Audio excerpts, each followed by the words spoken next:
Hi hello friends, welcome back to my channel. இன்னைக்கு நம்ம சேனல்ல என்ன பார்க்க போறோம்னு பார்த்தீங்கன்னா, ஹோம் மேடா பேபிஸ்க்கு மசாஜ் ஆயில் எப்படி நம்ம ப்ரிப்பேர் பண்றதுங்கிறத பார்க்கலாம். இது ஃபுல் அண்ட் ஃபுல் ஆர்கானிக் தான். இதுக்கு நான் செக்கில் ஆட்டின சுத்தமான கோகோனட் ஆயில் எடுத்திருக்கேன். நல்ல ரிசல்ட் கிடைக்கணும்னா கண்டிப்பா நீங்க செக்கில் ஆட்டின எண்ணெயை எடுத்துக்கோங்க. இதுல இப்ப நான் ஒரு 3 இன்கிரீடியன்ட்ஸ் ஆட் பண்ண போறேன். அது என்னெல்லாம் பார்த்தீங்கன்னா, இதுக்கு மெயினான இன்கிரீடியன்ட்டே பன்னீர் ரோஸ் தான். எனக்கு பன்னீர் ரோஸ் இந்த பேபி பிங்க் கலர்ல இருக்க ரோஸ் கிடைக்கவே இல்லை. ஸோ எனக்கு பவுடர் ஃபார்ம்ல கிடைச்சதால நான் இதை யூஸ் பண்ணிக்கிட்டேன். இந்த பவுடர் ஃபார்ம்ல இருக்கிறதும் ரொம்ப நல்லா இருக்கு. ஓப்பன் பண்ண உடனே அந்த ரோஸ்ல எந்த அளவுக்கு உங்களுக்கு ஃப்ளேவர் ஸ்மெல் இருக்குமோ அதே ஸ்மெல் இதுல இருந்ததால நான் இதை யூஸ் பண்ணிக்கிறேன். இது ப்ரமோஷன் கிடையாது, நான் பர்சனலாக யூஸ் பண்ணதை தான் உங்ககிட்ட ஷேர் பண்றேன். கோகோனட் ஆயில் பார்த்தீங்கன்னா ஒரு கப் கிட்ட நான் ஊற்றிருக்கேன்.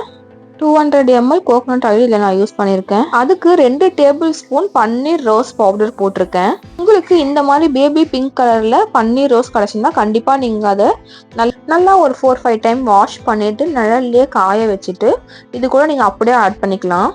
இது நான் பவுடர் ஃபார்ம்ல ஆட் பண்ணதால கொஞ்சம் கொஞ்சம் கட்டியான மாதிரி இருந்ததால நான் நல்லா அதை ஸ்மாஷ் பண்ணி விட்டுட்டேன். இதுலயே இந்த மாதிரி சிலிகான் ஸ்பேச்சுலா வச்சிருந்தீங்கன்னா கொஞ்சம் ஈஸியா இருக்கும் நீங்க அதை கட்டியை உடச்சி விட. இப்போ இது கொதிக்க ஸ்டார்ட் ஆயிடுச்சு. நல்லா பாருங்க, பபிள்ஸ்லாம் வர ஆரம்பிச்சிடுச்சு. நல்ல சுத்தமான செக்கில் ஆட்டின எண்ணெயா இருந்தா இந்த மாதிரி உங்களுக்கு பபிள்ஸ் நல்லா வரும். கொதிக்க ஆரம்பிக்கும் போதே உங்களுக்கு வீடு ஃபுல்லா நல்ல ஒரு ஸ்மெல் வரும். இந்த மாதிரி நல்லா உங்களுக்கு கலர் சேஞ்ச் ஆகணும். அடிக்கடி ஜென்டலா இந்த மாதிரி நீங்க மிக்ஸ் பண்ணி விட்டுட்டே இருங்க. இந்த ப்ராசஸ் ஃபுல்லா நீங்க சிம்ல வச்சுதான் செய்யணும். இப்போ இதில் நான் செம்பருத்தி பூ காஞ்சது எனக்கு கிடைச்சது, அதை நான் அப்படியே ஆட் பண்ணிக்க போறேன். இது நாட்டு மருந்து கடையிலயும் கிடைக்கும், இல்லைன்னா பெரிய டிபார்ட்மெண்டல் ஸ்டோர்லயும் கிடைக்கும். சப்போஸ் உங்களுக்கு ஃப்ரெஷ் பூ கிடைச்சதுன்னா அதை நல்லா வாஷ் பண்ணி நிழல்ல காய வச்சுக்கோங்க.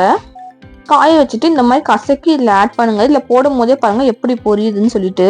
அந்த அளவுக்கு எண்ணெய் காஞ்சிருக்கணும். நெக்ஸ்ட் இதுல கொஞ்சமா நான் ஆவாரம் பூ காஞ்சது சேர்த்துக்கிறேன். அதுவும் போட்ட உடனே நல்லா பொரிய ஆரம்பிச்சிடுச்சு.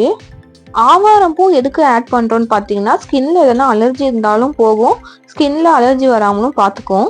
பெரியவங்களும் யூஸ் பண்ணலாம். ரேஷஸ் பிம்பிள்ஸ்லாம் வராம நம்மளுக்கு நல்லா ப்ரொடெக்ட் பண்ணும் ஆவாரம் பூ. செம்பருத்தி பூ எதுக்கு ஆட் பண்ணியிருக்கோம்னு பார்த்தீங்கன்னா, அது நல்ல ஒரு ஷைனிங் கொடுக்கும், அதுக்காக தான் ஆட் பண்ணியிருக்கோம். ரோஸும் ஷைனிங்கும் நல்ல ஃபேர்னஸ் ஸ்கின்னும் கொடுக்கும்.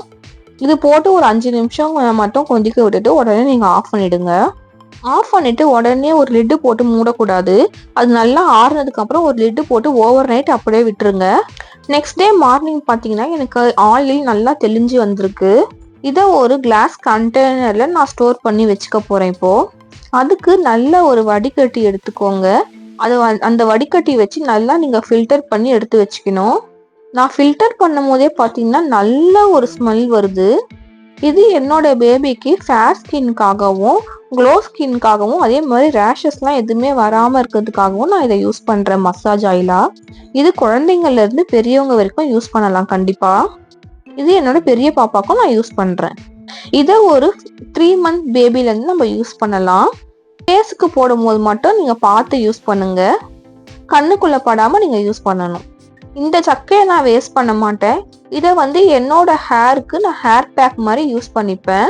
இதில் ஒரு முட்டையோட வெள்ளை கருவை ஆட் பண்ணிட்டு நான் தலையில ஃபுல்லாக அப்ளை பண்ணிட்டு அப்புறம் ஹேர் வாஷ் பண்ணிடுவேன். இது நல்லா இருக்கும், முடியும் நல்லா சாஃப்டாக இருக்கும். 2 in 1 ப்ராசஸாக நான் அதை யூஸ் பண்ணிப்பேன் இதை வேஸ்ட் பண்ணாமல். ஹோம்மேடாக பண்ணுறதால நல்ல ஆர்கானிக்காக இருக்கும், வாசனையும் அவ்வளோ சூப்பராக இருக்கும். நீங்கள் கண்டிப்பாக இது உங்கள் பேபிஸ்க்கு ட்ரை பண்ணி பாருங்கள். இதில் மகிழம் பூ கிடைச்சா கூட நீங்கள் ஆட் பண்ணிக்கலாம். பாருங்க எவ்வளோ கிறிஸ்டல் கிளியராக வந்திருக்கு ஆயில்னு சொல்லிட்டு, ரொம்ப சூப்பராக இருந்துச்சு. நான் இப்போ என்னோட கைக்கு அப்ளை பண்ணி காட்டுறேன் பாருங்க, அவ்வளோ சூப்பராக இருந்துச்சு. நான் ஒரு 200 ml ஊற்றிருப்பேன், ஒரு 150 ml கிட்ட தான் எனக்கு கிடச்சிது. உங்களுக்கு கையில் ஊற்றும் போதே தெரியும் எவ்வளோ உங்களுக்கு ஆர்கானிக்காக இருக்குது சொல்லிட்டு. ஹோம்மேடாக பண்ணாலே பெஸ்ட்டு தாங்க என்னை பொறுத்த வரைக்கும். அதுவும் நம்ம கையால் நம்ம குழந்தைங்களுக்கு செஞ்சு தரது எப்பவுமே பெஸ்ட்டு தான். இது கெமிக்கல் ஃப்ரீயும் கூட, நம்ம தயங்காமல் குழந்தைங்களுக்கு யூஸ் பண்ணலாம். இப்போ பாருங்க, நான் என்னோட ஹேண்ட்ல அப்ளை பண்ணி காட்டுறேன். எவ்வளோ ஷைனிங்காக சூப்பராக இருக்கு பாருங்க. என்னோட ட்ரை ஸ்கின் தான், இதை போட்டு எனக்கு நல்லா இருந்துச்சு ஸ்கின் டோனே. கண்டிப்பாக குழந்தைங்களுக்கு இதை யூஸ் பண்ணும் போது ஒரு டோன் அது இன்க்ரீஸ் பண்ணி கொடுக்கும். என்னோட பேபி பிறக்கும் போது கொஞ்சம் கலர் கம்மியாக இருந்தாங்க. இதை நான் யூஸ் பண்ண இப்போ அவங்க நல்லா ஃபேர் டோனில் ஆயிட்டாங்க. இப்போ இதை நான் எப்படி பேபிக்கு மசாஜ் பண்ணுறதுன்னு உங்களுக்கு நான் சொல்கிறேன் பாருங்க. இப்போ அந்த ஆயில் எடுத்துட்டு கொஞ்சமாக நான் கையில் ஊற்றிட்டு குழந்தைக்கு நல்லா மசாஜ் பண்றேன். அவங்க இந்த மாதிரி மசாஜ் பண்ணா ரொம்ப நல்லா என்ஜாய் பண்ணுவாங்க. கண்டிப்பா குளிக்க வைக்கிறதுக்கு முன்னாடி நீங்க ஆயில் மசாஜ் பண்ணீங்கன்னா குழந்தைங்களுக்கும் நல்லது. நம்மளும் கெமிக்கல் ஃப்ரீ இல்லாம குழந்தைங்களுக்கு நல்ல ஒரு மசாஜ் ஆயில் கொடுக்குறோம்னு சொல்லிட்டு திருப்தியா இருக்கும். இந்த மாதிரி குழந்தைங்களுக்கு மசாஜ் பண்றதால குழந்தைங்களுக்கு வந்து பாடி பெயின் ரிலீஃப் ஆகும். இந்த மசாஜ் ஆயில் யூஸ் பண்றதால குழந்தைங்களோட ஸ்கின் நல்லா க்ளோவா ஹெல்த்தியா இருக்கும். ரொம்ப சாஃப்ட் ஸ்கின்னா இருக்கும் குழந்தைங்களுக்கு. பெரியவங்க நம்மளும் யூஸ் பண்ணா, குழந்தைங்களுக்கு மட்டும் ஃபேஸ்ல யூஸ் பண்ணும்போது கண்ணில் படாம பார்த்துக்கோங்க. இந்த மாதிரி ஜென்டலா நீங்க மசாஜ் கொடுங்க குழந்தைங்களுக்கு. ரொம்ப ரஃபா மட்டும் ஹேண்டில் பண்ணக்கூடாது. ஃபர்ஸ்ட் டைம் பண்றவங்களுக்கு தான் சொல்றேன். ஆல்ரெடி உங்களுக்கு தெரியும்னா அதை ஸ்கிப் பண்ணிடுங்க. பேபிஸ்க்கு ஆயில் மசாஜ் வீக்லி ட்வைஸ் ஆச்சு கண்டிப்பா செய்யணும். நான் வீடியோல காட்டின மாதிரி ஜென்டலா இந்த மாதிரி கையில காலில் நல்லா மசாஜ் பண்ணி எடுத்துக்கோங்க.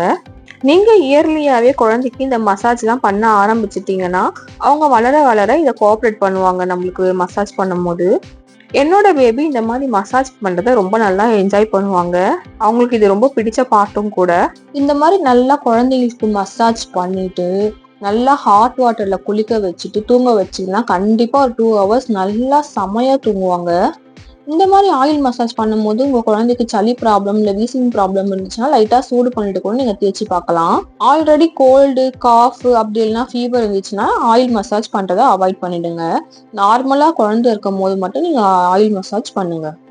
ஆயில் மசாஜ் பண்றது டைமிங் பாத்தீங்கன்னா காலையில 8 o'clock வந்து 12 o'clock நீங்க முடிச்சிடுங்க. 8ல இருந்து 12 நீங்க எப்பனாலும் பண்ணலாம். 12க்கு மேல பண்ண வேண்டாம். அதுவே குழந்தைங்களுக்கு சளி பிடிக்கவும் வாய்ப்பு இருக்கு. பேபிஸ்க்கு முதுகுல இந்த மாதிரிலாம் மசாஜ் பண்ணினா ரொம்ப நல்லா இருக்கும். மசாஜ் கண்டிப்பா நான் 10 minutes பண்ணுவேன். ஃபேஸ்ல பண்ணும் போது மட்டும் கண்ணுக்குள்ள படாத மாதிரி பார்த்து பண்ணிக்கோங்க. லைட்டா ஆயில் தொட்டாலே போதும் குழந்தைங்களுக்கு. அதுல வந்து நீங்க இந்த காது மூக்கெல்லாம் எடுத்து விடுறதுலாம் கூட அழகா எடுத்து விடலாம் இந்த மசாஜ் ஆயில வச்சியே. கண்டிப்பா இந்த மாதிரி ஆயில் ப்ரிப்பேர் பண்ணி வச்சுட்டு நீங்க வந்து குழந்தைங்களுக்கு யூஸ் பண்ணும் போது ஒரு டோனாவது இன்க்ரீஸ் ஆகுவாங்க.